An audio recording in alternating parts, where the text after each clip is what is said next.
পরবর্তী প্রশ্ন হচ্ছে যে সর্বনিম্ন একজন ব্যক্তির কাছে কত টাকা থাকলে তার উপরে কুরবানি করাটা বৈধ হবে? রাসূলুল্লাহ সাল্লাল্লাহু আলাইহি ওয়াসাল্লাম বলছেন, মান কানা লাহু সাআতুন ওয়া লাম ইউযাহি ফালা ইয়াকরাবান্না মুসাল্লানা।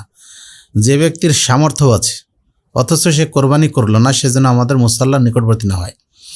এর অর্থ, এই সামর্থ্যের অর্থ হলো কারো স্বাভাবিকভাবে খাওয়া পরার এই প্রয়োজন বাদ দিয়ে যদি কারো কোরবানির পশু ক্রয় করার মতো সামর্থ্য থাকে তাহলে সে কোরবানি করবে। আর এক্ষেত্রে যেটা প্রচলিত বা শোনা যায় যে নেশাব পরিমাণ সম্পদ যদি মালিক না হয় তাহলে তাকে কোরবানি করতে হয় না, এ কথাটা ভুল। এরকম কোনো ঘটনা কিংবা এরকম কোনো দলিল কোরবানির ক্ষেত্রে পাওয়া যায় না যে তাকে নেশাব পরিমাণ সম্পদের মালিক হতে হবে। তাহলে সাহাবায়ে কেরামের মধ্যে এমন অনেকেই ছিলেন যারা জাকাত দেওয়ার মতো কিংবা নেশাব পরিমাণ সম্পদ অনেকেরই ছিল না, অথচ তারা কিন্তু কোরবানি করতেন। আর রাসূলুল্লাহ সাল্লাল্লাহু আলাইহি ওয়াসাল্লামের যে হাদিস স্পষ্ট যে যার সামর্থ্য আছে সে কোরবানি করলো না, সে যেন আমাদের ঈদগাহের নিকটবর্তী না হয়।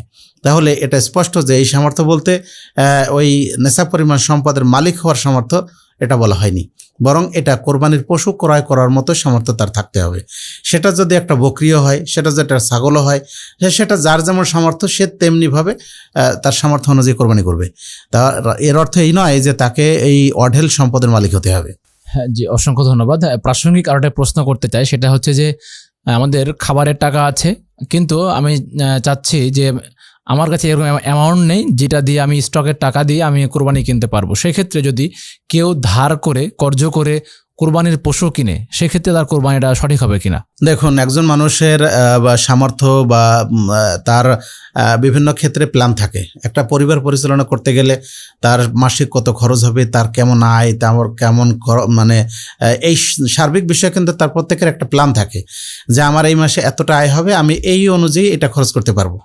এখন কারো যদি এমনটা হয় যে এই মুহূর্তে তার কাছে নগদ টাকা নাই কিংবা কোরবানির পশু ক্রয় করার মতো টাকা নাই, অত হয়তো সে এই মাস শেষে কিংবা এক মাস পরে গিয়ে সে এমন টাকা মানে উপার্জন করতে পারবে বা তার কোনো উৎস থেকে পাওয়ার সম্ভাবনা আছে যেখান থেকে সে এই ঋণ করে কোরবানি করলে সে ঋণ পরিশোধ করতে পারবে। অথবা এমন কারো কাছ থেকে সে টাকা ধার নিয়ে পশু কোরবানি করলো যাকে হয়তো আস্তে আস্তে করে পরিশোধ করতে পারবে, 1000 2000 এভাবে করে পরিশোধ করতে পারবে যতদিন লাগুক। এমন অনেক দিনদার ভাই আছেন যারা এরকম মানুষকে ইবাদতের কাজে সহযোগিতা করে থাকে। এখন কোনো ভাইয়ের যদি এমনটা হয় যে তার অ্যাট এ টাইম এই 10,000 12,000 কিংবা 20,000 টাকা দিয়ে কোনো পশু কিনে কোরবানি করার মতো এই মুহূর্তে তার সামর্থ্য নাই, কিন্তু সে 2 মাস 6 মাস বসে হয়তো এই টাকাটা আস্তে আস্তে পরিশোধ করতে পারবে। এভাবে যদি কেউ ঋণ নিয়ে পশু কোরবানি করে তাতে কোনো সমস্যা নেই, কোরবানি হয়ে যাবে ইনশাল্লাহ। তবে এই ক্ষেত্রে আমরা একটা জিনিস সাবধান করতে চাইব, সেটা হলো এই যে দেখুন, কোরবানি স্রেফ একটা সুন্নাতে মুআক্কাদা ইবাদত এবং এই ইবাদত কিন্তু ফরজ নয়। পাশাপাশি যে ইবাদতগুলি মৌলিক, যেগুলি ফরজ, যেমন সালাত আদায় করা, সিয়াম পালন করা, সামর্থ্য থাকলে হজ করা, জাকাত দেওয়া, এগুলি হচ্ছে ফরজ। এগুলি না করলে পরকালীন জীবনে শাস্তি হবে, এগুলির জন্য আল্লাহর কাছে জবাবদিহি করতে হবে। কিন্তু কোরবানির সুন্নাতে মুআক্কাদা না করলে আল্লাহর কাছে জবাবদিহি করতে হবে না।